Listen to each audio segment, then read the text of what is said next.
Hello दोस्तों। इस बार जैसे कि आप स्क्रीन पे देख सकते हो, वॉकेब्स मैंने पहले रखे हुए हैं और पहले पेज पे ऑन एन एवरेज 10 वॉकेब्स हैं। वैसे ही और एक पेज पे और 5-7 वॉकेब्स होंगे। ये सारे वॉकेब्स आप पढ़ लो और मीनिंग पढ़ लो, तो ऐसे 10, 15, 20, 25 करने के बाद आप सोचोगे ये तो एकदम बोरिंग काम है। लेकिन अगर इन्हीं वॉकेब के ज़रिए मैं आर्टिकल डिस्कस करूँ या उल्टा आर्टिकल डिस्कस करूँ और उसके ज़रिए अगर आपको ये वॉकेब सीखने को मिल जाए, तो रट्टा भी ना मारना पड़े, पढ़ाई इंटरेस्टिंग भी लगे, करंट अफेयर्स भी प्रिपेयर हो जाए और वॉकेब के अलग अलग मीनिंग जो मैं यहाँ लिख के देता हूँ वो एज़ पर द डिक्शनरी होते हैं, लेकिन जब मैं डिस्कस करता हूँ आपके साथ हिंदी ट्रांसलेशन, तो वो वॉकेब्स होते हैं वह जो पढ़ते समय जो सेंस आती है वो मीनिंग बोले जाते हैं। ठीक है, तो पहले वो हम सीखेंगे, फिर इन्हीं वोकेब को वापस मैं शॉर्ट में डिस्कस करूँगा। तो ये एक बेहतरीन तरीका है इंग्लिश लैंग्वेज को सीखने का। बहुत बार यूट्यूब पे आप वीडियोस देखते होंगे, 100 दिन में इंग्लिश पक्का करे अपना, 50 दिन में पक्का करे। कुछ चीज़ें हार्डवर्क और टाइम टेकिंग प्रोसेस होती है, तभी होती है। तो ऐसे बहकावों में ना आए, मेहनत करनी पड़ेगी और समय के साथ अगर मेहनत करते गए तो आपको परिणाम ज़रूर मिलेगा। ठीक है, तो आइए शुरू करते हैं ऐसा वाला एक अच्छा सा आर्टिकल जिसमें पार्लियामेंट का बिल्डिंग बनाया जाएगा, ऑन एन एवरेज 900 करोड़ से भी ज़्यादा रुपए का खर्चा वाला। जी। Fresh vista on new parliament building. तो जो पार्लियामेंट की नई बिल्डिंग बनने वाली है उसका एक जो नया सा नज़ारा देखने को मिलेगा, उस नज़ारा देखने को कहते हैं विस्टा। मतलब एक तरह से व्यू, लैंडस्केप जिसे कहते हैं। ठीक है। अ new parliament building will be celebratory, एकदम उत्साह और एक तरह का फेस्टिविटी जैसा हो जाएगा। If all have access to health and prosperity, अगर हर किसी को स्वास्थ्य मिल जाए, समृद्धि मिल जाए, समृद्धि और स्वास्थ्य मिल जाए, तो ये जो पार्लियामेंट्री बिल्डिंग जो बनने वाला है ना, वो एक तरह से हमारे लिए एक तरह का सेलिब्रेशन कराने वाली इवेंट बन जाएगी या एक ऐसी इमारत बन जाएगी। आगे देखते हैं। तो क्यों हेल्थ के साथ पार्लियामेंट बिल्डिंग को जोड़ा जा रहा है? क्योंकि अभी 2020 का समय कोरोना काल का समय है और उस समय अगर पार्लियामेंट बिल्डिंग के लिए 900 करोड़ रुपए का अगर कोई प्रोजेक्ट लाया जाए, एक्चुअली मोर देन 900 करोड़ रुपए का, ठीक है, इतने रुपीस का, तो ऑफ कोर्स हेल्थ को प्रायोरिटी मिली, तो फिर ये करो, ऐसा इस हिंदू एडिटोरियल का कहना है। आइए देखते हैं। Laying the foundation for a new parliament building for India should be celebratory occasion। बिल्कुल, खाता मुहूर्त करना, फाउंडेशन स्टोन रखना, ये एक उत्सव का आनंद या उत्सव का एक प्रसंग होना चाहिए। One that every citizen would proudly claim, जिसको भारत का हर एक नागरिक बड़े गर्व के साथ दावा करेगा। एज अनथर एडिफिस, एडिफिस का मतलब दो होते हैं, एक होता है सिस्टम ऑफ बिलीफ, जो एक मान्यता बन जाती है आपकी वो, और एक होता है ग्रैंड बिल्डिंग, भव्य इमारत। ठीक है, आपको आगे वॉकेब तो हम देने ही वाले हैं वापस डिस्कस करने के बाद भी, अभी एक बार मैंने आपको वॉकेब का आइडिया दिया है। ठीक है। Of a thriving democracy, thriving का मतलब ही होता है वन विच इज़ प्रोग्रेसिंग, जो आगे बढ़ती जा रही है वैसी। तो ये एक ऐसी इमारत है जिसको हर एक भारतीय गर्व के साथ कहेगा कि एक ऐसी इमारत है भव्य जो हमारी डेमोक्रेसी जो प्रगति कर रही है उसकी एक निशानी के तौर पे है।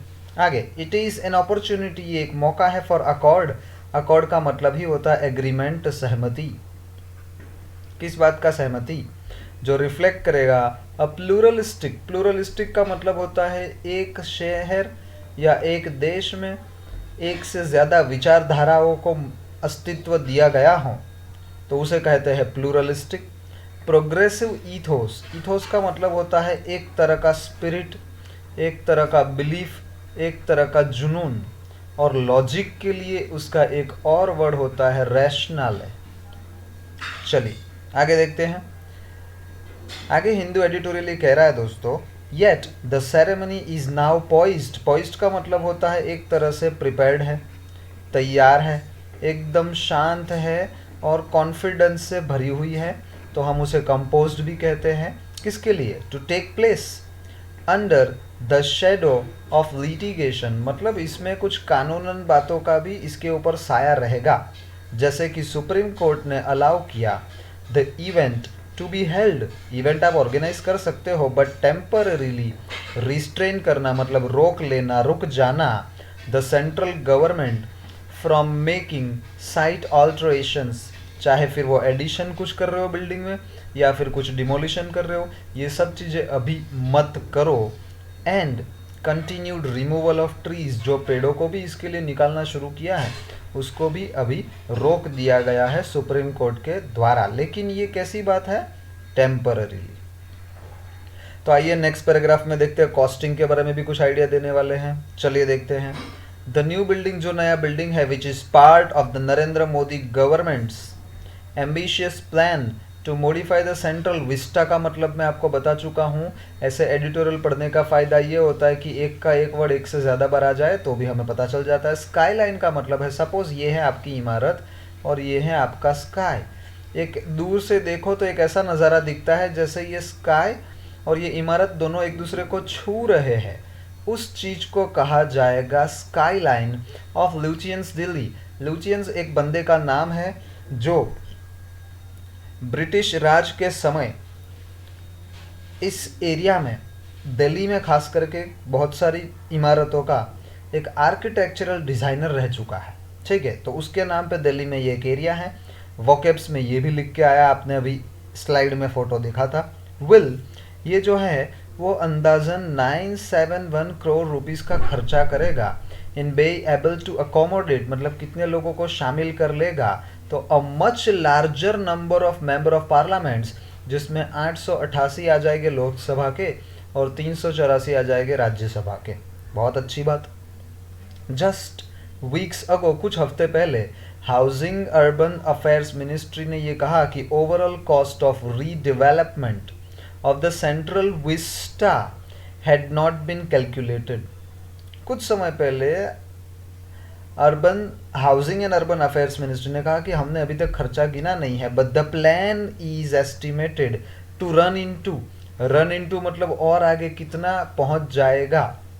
ठीक है, तो टू रीच अ लेवल और अमाउंट, ठीक है, कितनी हद तक खर्चा करेगा।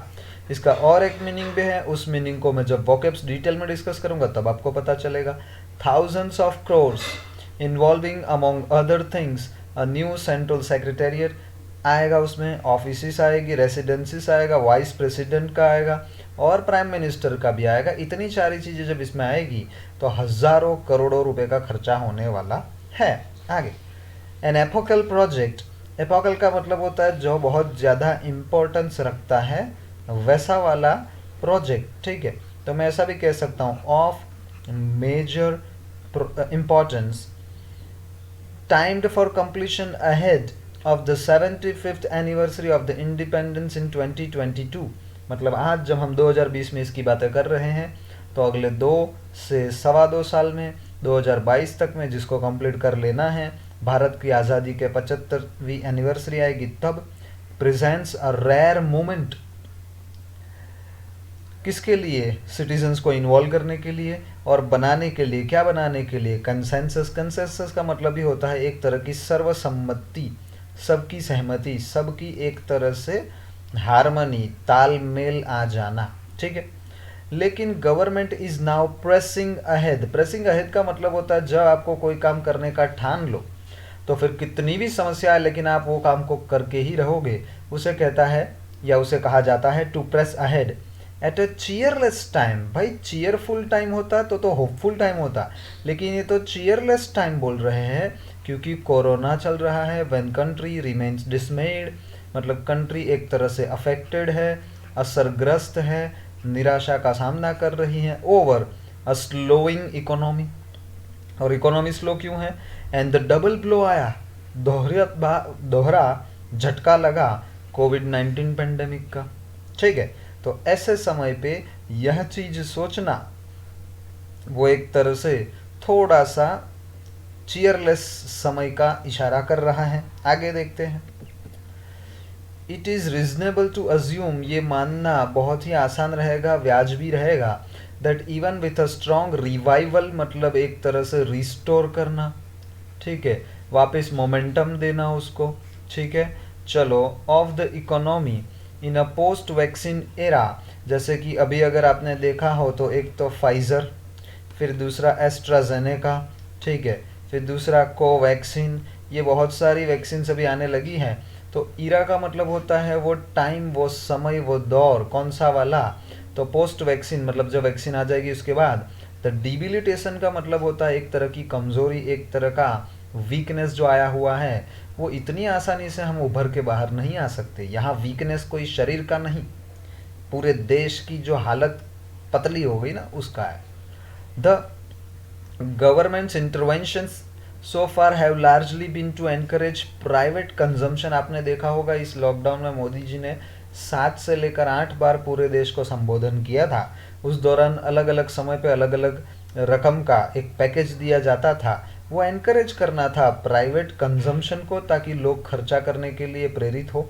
और मॉडेस्ट का मतलब होता है साधारण या एक तरह का एवरेज लेवल का रिवाइवल का मीनिंग आपको पता है किसका, बिजनेसेस का।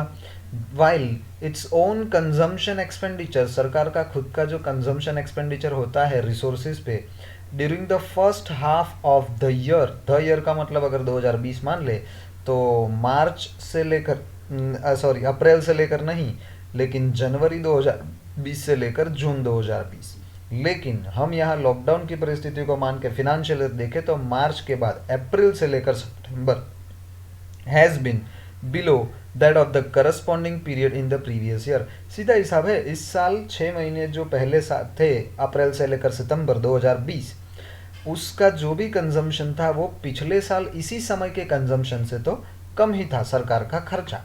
This is in effect ensured this in effect ensured the persistence का मतलब होता है कंटिन्यूएशन, टिके रहना, of significant GDP contraction. Contraction का मतलब होता है कोई भी चीज़ का रिडक्शन होना, संकुचित हो जाना, फैलना नहीं, सिकुड़ जाना, ठीक है। तो उस कारण से जीडीपी तो कम होगी ही, कॉमन सेंस है। आप चेक करिए, जब आप एक आर्टिकल पढ़ते हो तो वॉकेब को रट्टा नहीं मारने जाते हो, फिर भी आपको वॉकेब का मीनिंग पता चलना शुरू हो जाता है। और over a period of time आप कोई भी आर्टिकल उठाते हो, उसके वॉकेब का मीनिंग आपको ना पता हो तो भी आपको जजमेंट आ जाता है, चाहे वो बैंकिंग एग्जाम हो, चाहे वो इंश्योरेंस एग्जाम हो, उसमें भी इसका फ़ायदा मिलता है। Even on the question of a free covid vaccine, एक ये भी बवाल या एक सवाल उठाया गया था कि भाई क्या पूरे देश को, पूरे विश्व को वैक्सीन फ्री में दी जाएगी। तो गवर्नमेंट हैज़ बीन प्रीवेरिकेटिंग, मतलब छल कपट करना, जो मुख्य बात है वो न करना और आजू बाजू की बात करके भाग जाने जैसा हुआ। With no assurance of universal vaccination, जिसमें यूनिवर्सल कॉमन वैक्सीनेशन सबको मिलेगा, ऐसा कोई वादा सरकार ने दिया नहीं है। और आई थिंक अगर आप मैच्योर हो तो आप इस बात को समझ सकते हो कि सरकार के लिए कोई इतना आसान नहीं है कि सबको फ्री में वैक्सीन दे दे। करोड़ों अरबों रुपए का जब रिसर्च करके डेवलप किया हो, ट्रांसपोर्टेशन में करोड़ों का खर्चा होता हो, तो सीधा हिसाब है कि सिटीजन से अपनी जान बचाने के लिए कम से कम वैक्सीन का पैसा तो देना चाहिए, ऐसा मेरा ओपिनियन है। तो हमें उसमें भी सरकार से आशा ना रखनी चाहिए कि वो फ्री में दे, ठीक है। तो ये बातें हिंदू एडिटोरियल की जो कही उसमें मैंने मेरा ओपिनियन भी रखा है। आइए देखते हैं आगे। With concerns over allocation of resources, ये रिसोर्सेज किस तरह से अलोकेट किए जाएगी, तो it can not be anyone's case, ये किसी एक या किसी भी व्यक्ति के दायरे में नहीं आती बात। That the shining new Central Vista structures will add to the lustre, lustre का मतलब होता है एक तरह की उसकी चमक दमक, shine of an independence jubilee, जो 75th ईयर हम मार्क करेंगे, ठीक है। तो नया बिल्डिंग जो हमारी शाइनिंग में ऐड करेगा वो, और सामने वो भी तब जब हमारे जो रिसोर्सेस है वो कम पड़ रहे हैं, पैसों की कमियां आ रही हैं, हर जगह सारे जो मीन्स अवेलेबल होने चाहिए वो हो नहीं पा रहे, तब शाइनिंग नया अच्छा सा बिल्डिंग बनाना, तो ये एक सवाल खड़ा करता है। देयर आर ऑल्सो इंडिकेशंस, ऐसे भी बहुत सारे हमें वहाँ कहीं ना कहीं संकेत मिल रहे हैं दैट द सेंटर्स PWD मतलब public works department is trying to modify the overall redevelopment plan on the go. ये प्लान रीडेवलपमेंट करने का सोच तो रहा है, सुधारने का, लेकिन ऑन द गो मतलब एकदम अपने बलबूते पे और एकदम जल्दी जल्दी में कर ही लेना है, अभी के अभी हम कर ही लेंगे, वैसा वाला ऑन द गो एकदम रेडी अवस्था में, जिसमें इंट्रोड्यूसिंग चेंजेस पीस मिल का मतलब होता है ग्रेजुअली, पूरा एक साथ नहीं, थोड़ा थोड़ा करके, ठीक है। आफ्टर गेटिंग अप्रूवल्स, जब जैसे जैसे अप्रूवल मिल जाएगी अलग अलग डिपार्टमेंट से, which the expert appraisal committee जो उनकी बनाई जाती है हैज़ फ्राउंड अपॉन मतलब इसके ऊपर एक तरह से एक जोर दिया है, चिंता प्रकट की है या डिस्ट्रेस दिखाया है। इन अ ईयर ऑफ अनप्रेसिडेंटेड मतलब जैसा पहले कभी नहीं हुआ वैसा डिस्ट्रेस तनाव जो आया, therefore what is seen as grand जो इतना भव्य इमारत हमें जो लग रहा है, मे अपीयर ग्रैंडियस वो और भी भव्याति भव्य लगेगा टू स्ट्रिकन सिटीजन। स्ट्रिकन का मतलब होता है जो एकदम अफेक्ट हो गए हैं, जिनको बहुत बड़ा झटका लगा है, ऐसे सिटीजन्स के लिए एक तरह का और भव्य बन सकता है। हु नीड एवरी रूपी जिनको बहुत ज़्यादा ज़रूरत है पैसों की, टू स्टेबलाइज देयर लाइफ्स, ठीक है। मतलब उन लोगों की ज़रूरत को पहले ध्यान दिया जाए, फिर ये इमारत पे ध्यान दिया जाए, ऐसा इस हिंदू एडिटोरियल का कहना है। दे वुड बी जस्टिफाइड और उसमें उनको ज़्यादा न्याय भी मिलेगा, या अगर वो ऐसा बोलते हैं सरकार को आस्किंग द गवर्नमेंट तो उनकी बात सही मानी जाएगी, जस्टिफाइड मानी जाएगी। Why the house can not be beautified, सुधारा क्यों नहीं जा सकता, after essential repairs have been made to render it safe. आप अभी के अभी उसकी सुंदरता बढ़ाने का काम करो, खर्चा करो, उससे अच्छा है अभी सिर्फ सेफ होना चाहिए, वहाँ पे पार्लियामेंट सेशंस के लिए उतना खर्चा कर लो, ज़्यादा नहीं। तो ये बात भी तो सही है, ऐसा भी सोच सकते। द वीकेस्ट लिंक जो सबसे कमज़ोर कड़ी है जो एक्सपोज की गई है मतलब बाहर ला दी गई है बाय द पेंडेमिक, और पेंडेमिक मतलब हमारा कोविड-19, वो है हमारा हेल्थ केयर, जो हमारी खामी या एक तरह से क्षमता जो कम है उसको बाहर ले आ दिया गया। एंड द 75th एनिवर्सरी जो अब हमारी आ रही है, ये एक ओकेशन होना चाहिए हमारे लिए, मौका होना चाहिए to guarantee that health care सबको मिले। A new parliament could then be built to celebrate such an achievement. मतलब ओवरऑल हिंदू एडिटोरियल का ये कहना है कि पहले आप हेल्थ सेक्टर को इम्प्रूव करो, उसके बाद अगर बिल्डिंग आता है तो वो एक तरह का सेलिब्रेटरी इवेंट हो सकता है। लेकिन आप हेल्थ की कॉम्प्रोमाइज़ करके या हेल्थ जो ज़रूरी है उसको ध्यान में ना देते हुए अगर बिल्डिंग का काम शुरू करते हो तो वो एक तरह से नेगेटिव मैसेज भी जाएगा, हेल्थ में हमारा काम अच्छा होना चाहिए था वो होगा नहीं, और सिर्फ इमारत बन जाएगी। तो इस बात पे सोचना ज़रूरी है। आइए देखते हैं इम्पोर्टेंट वोकैब्स। इस बार मैं ऐसा कर रहा हूँ कि वोकैब्स आपके साथ सारे डिस्कस नहीं कर रहा हूँ, ठीक है, लेकिन कुछ ऐसे वोकैब जिसको डिस्कस करना ज़रूरी है वो मैं बता रहा हूँ। जैसे एक होता है लुचियंस दिल्ली, तो ये एक एरिया है दिल्ली में जो ब्रिटिश आर्किटेक्ट था mister Edwin Lutyens, sir Edwin Lutyens या लुटियंस, जो रिस्पॉन्सिबल था much of the architectural design and building during the period of the British Raj, ठीक है। रन इन टू के मैंने दो मीनिंग बताए थे, पहला कलाइड विथ हिट, एक तरह से अचानक किसी के साथ टक्कर हो जाना, लेकिन यहाँ हमारा ये मीनिंग काम आएगा कि इस लेवल के खर्चे तक पहुँच जाना। बाकी के सारे मीनिंग अगर आप वीडियो को पॉज भी कर लेते हो तो आप पढ़ के समझ जाओगे, क्योंकि मैंने तो आर्टिकल में डिस्कस किया ही है। आगे देखते हैं। प्रेस अहेड का मतलब ही होता है कोई भी काम करते रहना बहुत ही ज़िद्दीपने से, डिस्पाइट परेशानी आए तो भी, विरोध आए तो भी, और इंटरप्शन आए तो भी। चीयरलेस डिस्मे, डिस्मे का मतलब होता है एक तरह से हताश कर देना या डरा देना, ठीक है, अपॉल कर देना। डिबिलिटेट का मतलब होता है कमज़ोर कर देना, या उसका और एक वर्ड बन जाएगा एनफीबल। प्रीवेरिकेट, प्रीवेरिकेट का मतलब होता है ऐसे बोलना जो इवेजिव हो, मतलब एक तरह से छल कपट वाणी, ठीक है, ये वाणी कपूर नहीं है। चलो आगे। या फिर उसी का एक इडियम है the to beat about the bush, ठीक है, जो बात है वो करना नहीं, आजू बाजू की गोल गोल बातें करते रहना, ठीक है। लास्टर मतलब तो चमक। ऑन द गो मतलब people who are extremely active, सरकार एकदम तैयार है काम करने के लिए, ऐसा। पीस मिल मतलब तो gradually, bit by bit, piece by piece. Frown upon मतलब किसी चीज़ को असहमत कर देना, असहमति दिखाना। ग्रैंडियोस, इम्प्रेसिव, मैग्निफिसेंट, स्प्लेंडिड या इम्पोजिंग। और स्ट्रिकन का मतलब होता है सीरियसली अफेक्ट हो गए। ये अफ्लिक्टेड भी है और ये एडजेक्टिव भी है और वर्ब भी है। ठीक है, तो आपके साथ पूरा आर्टिकल बड़े अच्छे से एक बार डिस्कस किया गया। आई होप आप ऐसे वॉकेब सीखते रहोगे और इसका ज़्यादा से ज़्यादा बेनिफिट लेते रहोगे। और मेरा ये रिक्वेस्ट रहेगा कि ऐसे वीडियोस 2 बार देखो, तो आपको पूरा करंट अफेयर्स भी पता चलेगा, वॉकेब्स भी पता चलेंगे और इंग्लिश में भी कमांड आएगा। ठीक है, चलिए, thank you so much, bye bye, Bharat Mata की जय, जय हिंद।